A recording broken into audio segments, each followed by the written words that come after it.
Hello, this is MagmaHail. I'm with Superboshman again. We are watching quite an old headquarters game on Hardhat. Alright guys, this is one of the games that will live, I'm sure you all appreciate you have those games that sort of live in infamy. You'll never forget them. I have two, and this is one of them. Headquarters game, just sit back and watch. It's 18 minutes long, but let me promise you it is well worth a watch. This is a war. This is back in the day. We were quite new to the game. As you can see, I'm using a UMP. UMP. With some random specialist rubbish. Yeah. I think that Is that recon that? Yeah, sit rep and recon. What? Because I am were you going for titles? Unlocking all the titles, yeah. But this is back when we were a bit sort of up in air as to what we were actually going to play, game modes wise. And so we're up against the clan of 5 who were very good, and they gave us a real hard time of it. But yeah, that's that for the game. Following on from the last video, something I said at the end I'd like to talk about is the prestiges in this game. 10 prestiges, I was happy with it. Graham and I reached 10th prestige around Christmas time, just after Christmas. Petter Kitten and Nikki are well on their way to reaching 10th prestige as well. And then we had the nice present come end of February. 5 more prestiges. We thought, brilliant, yay, 5 more prestiges. And then we started them, and now we can't be bothered. But now you look at them, and there's no reward for it. There's no titles. You get a few extra prestige tokens, but what I'm annoyed at is, yeah, you can only use them for unlock gear. Really, we've got 10 classes. I want more than 10 classes, but you know we're capped at 10 classes. You could easily use 20. Yeah, I could easily use 20 classes, easy, because I use almost every single gun in the game. And I enjoy using it, almost every single gun in the game. But, I mean, you know, capping it at 10 classes, meaning that now I can only use it on double XP or unlock gear, and I don't want to do that. I want to, you know, I want to have loads of classes. I want to have like 20 classes, but, you know, so these prestiges are pretty much rendered irrelevant. Yeah, it's just for the clans winning double XP. Well, yeah, and it strikes me. I wanted to ask you whether you thought it was they've only just put it in because they realised they've made a bit of a mistake with Elite, and that the clan operations and the clan XP you'll get and all the double XP you'll unlock is completely irrelevant because we're 10th prestige anyway. Yeah, it does seem like that's the only reason I could think of for them to do it. Well, I mean, you think about it, that clan operations drop, what, 2 days after the extra prestiges come in? Something like that, yeah. So, I mean, it seems to me like that may be the case.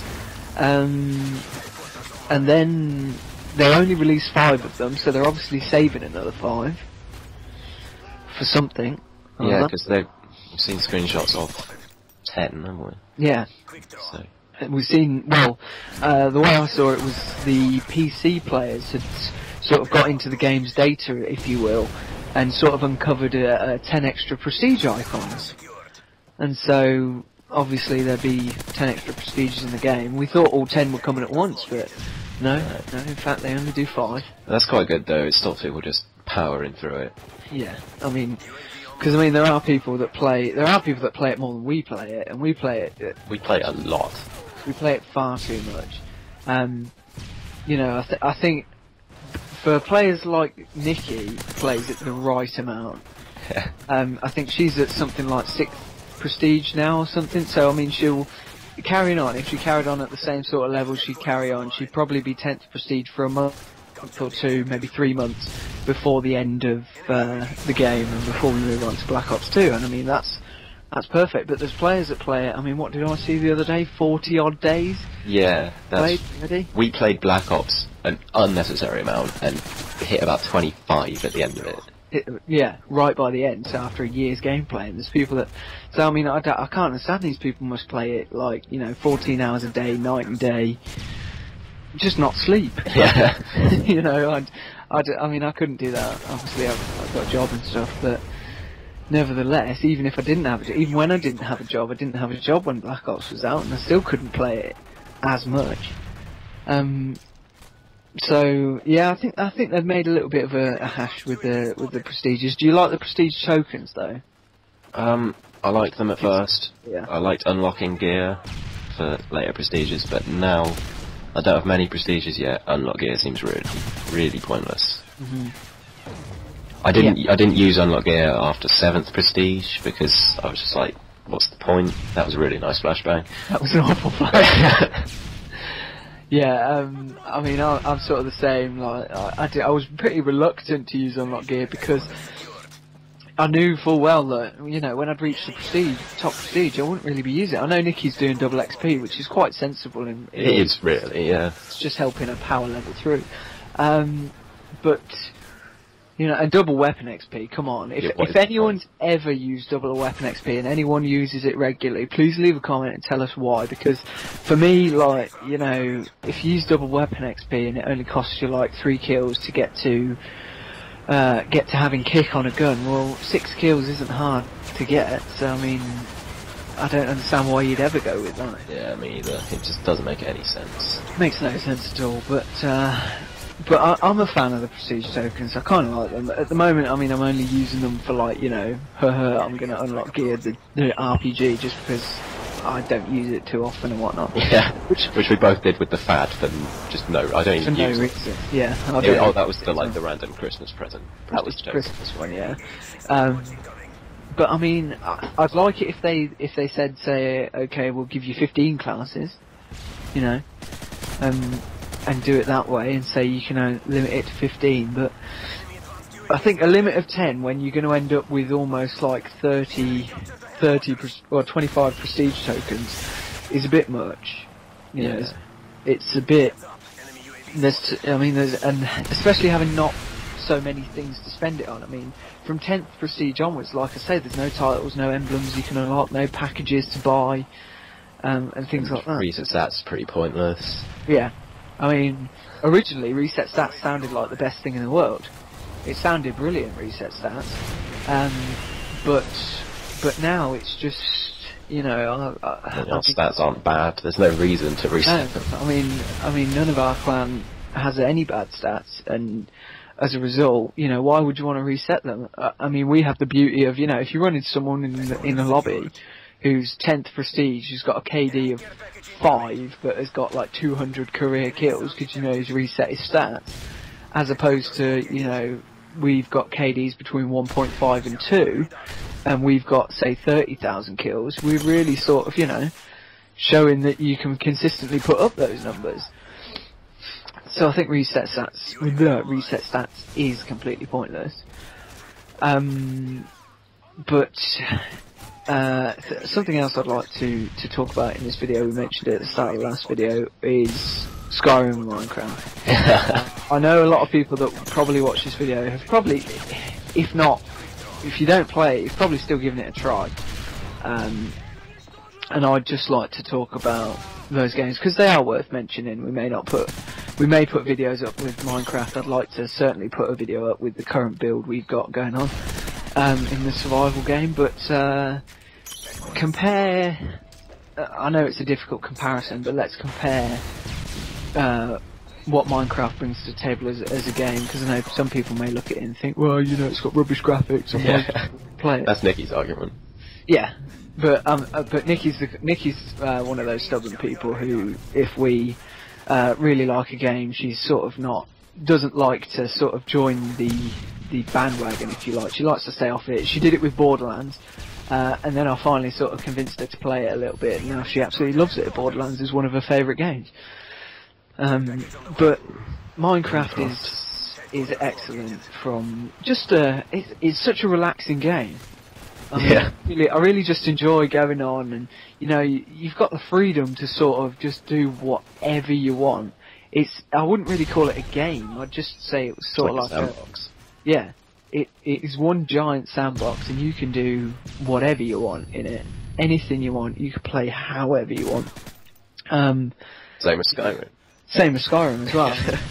Well, Skyrim is just nuts. You must have hit 100 hours on Skyrim by now. I have hit 100 hours on Skyrim, and it's very. Oh God! It's one of the very few games in history, and I could talk about my, and I will do in a second, but it's going to go down in my top 5 games of all time, just from the fact it's one of those games that I really don't want to end because I don't want to stop playing it. Yeah. You know, it's that good. Although, you know, I was really disappointed. I'm giving Graham a hard time because he chose to play as the Khajiit. And then... What's wrong with being a kitty archer? And then all of a sudden, CNANers brings out his Minecraft, his Skyrim Let's Play, and everyone knows what class he picked. Bloody Khajiit as well. So... This is clearly the best. Yeah, well, nobody doubts CNANers' point of judgment. Whatever he does is sort of gospel, so I'll cut you out there. You made a good choice, but nevertheless, it's a game that I really don't want to stop playing. I mean, and I know keep going back onto it. I'm struggling to find things to do on my nice kitty archer, so I just started a new game.